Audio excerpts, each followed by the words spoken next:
फरिस्ताहरूमाथि आस्था। फरिस्ताहरू अल्लाहका सेवक हुन्, जसलाई अल्लाह सर्वशक्तिमानले नूर अर्थात् प्रकाशबाट उत्पन्न गर्नुभए, तथा उनीहरूलाई आफ्नो उपासना गर्नु एवं आज्ञा पालन गर्नको लागि अस्तित्वमा ल्याउनुभयो। उहाँहरूले अल्लाहको प्रशंसा गरेर अल्लाहको गुण गाउने तथा अल्लाहको आज्ञा पालन गर्दछन्। अल्लाहको भनाइ छ, لا يعصون الله ما أمرهم ويفعلون ما يؤمرون। उनीहरू ठूलो सङ्ख्यामा छन्। उहाँहरूको वास्तविक सङ्ख्या अल्लाहले नै जान्नुहुन्छ। फरिस्ताहरूमाथि आस्था राख्नु मूल सिद्धान्तहरू मध्ये एक हो, जसको बिना इमान पूर्ण हुन सक्दैन। फरिस्ताहरूमाथि आस्था राख्नु चार चिजहरू छन्।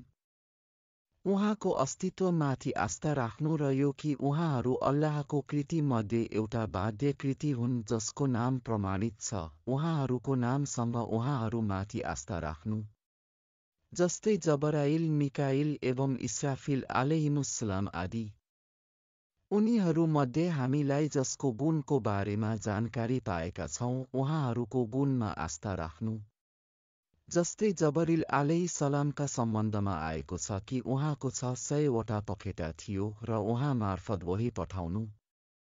उनीहरूमध्ये केही यस्ता छन् जो प्रत्येक परिस्थितिमा मानिसहरूको सुरक्षाको लागि लगाइएको छ।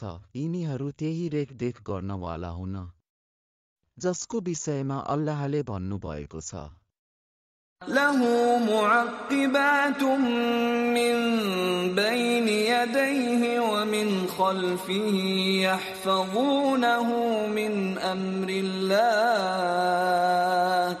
केही फरिस्ताहरूले अर्शलाई उठाएका छन्, तथा उनीहरूमध्ये केही बैते मामुरको भ्रमण गर्न गर्छन्।